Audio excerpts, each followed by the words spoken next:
napenda kuwapeni mkono wa kheri, mkono wa baraka, mkono wa taufik kwa kuweza kukamilisha mfungo wa Ramadhan na kuweza kuswali swala ya Idi kwa pamoja na kusherehekea kwa pamoja. Napenda kuwapeni mkono wa hongera na taufiki katika hilo. Na kubwa la kuzungumzwa kwa kweli ni sisi kubakia katika mafunzo yale yale tuliyokuwa tunajifunza ndani ya mwezi mtukufu wa Ramadhan. Na mafunzo makubwa tuliyojifunza yalikuwa ni mafunzo matano. Funzo la kwanza tunaloweza kufaidika nalo kutoka kwenye funga hii ya siku 30 ni somo la umoja. Sote tunatambua kwamba tulikuwa tunafuturu mahala pamoja, tunakaa meza moja, tunasikiliza mawaidha pamoja. Kitendo kile kilikuwa ni somo la umoja, ni somo la kushikamana kama Waislamu. Kwa hivyo baada ya mwezi mtukufu wa Ramadhan, moja ya darasa muhimu za kubaki nazo na somo muhimu ni somo la umoja kati ya Waislamu. Lakini somo la pili ambalo tunaweza kulisoma ndani ya mwezi mtukufu wa Ramadhan na limefanywa kwa nguvu kubwa ni somo la umoja wa kitaifa. Sote tumeshuhudia Waislamu wanaandaa iftari. Iftari zile wanahudhuria ndugu zetu wa Kristo, wanahudhuria watu wasiokuwa na dini, wanahudhuria watu wa dini mbalimbali.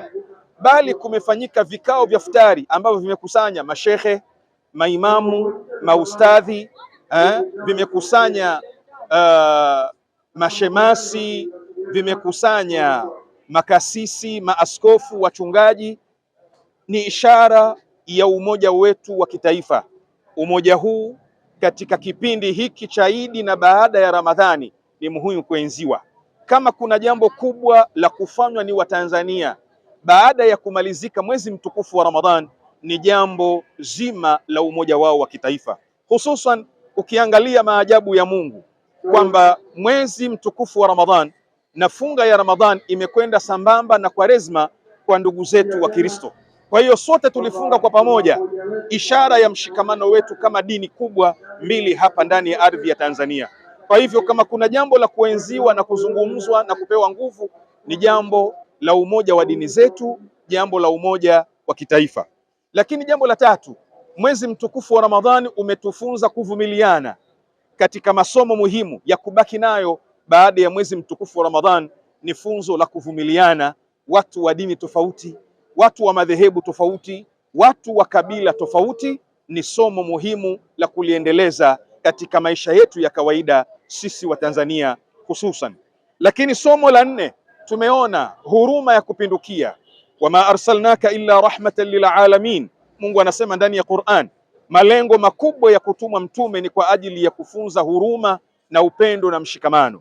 Kama kuna jambo la kuenziwa baada ya mwezi mtukufu wa Ramadhan na Watanzania waliofunga mwezi mtukufu wa Ramadhan na Watanzania waliofunga Kwaresma, basi hakuna kama jambo la kuhurumiana, kama jambo la kupendana, kama jambo la kuvumiliana, kama jambo la mshikamano. Lakini jambo la mwisho ambalo tumejifunza ndani ya mwezi mtukufu wa Ramadhan, tuliona kwamba amani ilikuwa ikitawala kwenye nyumba za ibada, ikitawala misikitini, ikitawala barabarani na kila mahala. Amani hii ni nguzo muhimu, isibakie tu kwenye mwezi mtukufu wa Ramadhan, ienziwe leo siku ya Idi na ienziwe katika maisha yetu kama Watanzania. Kuenzi amani, kuhubiri amani, kufundisha amani, kufundisha utulivu, hususan watu ambao tumepita kwenye changamoto kadhaa ambazo sote tunazitambua.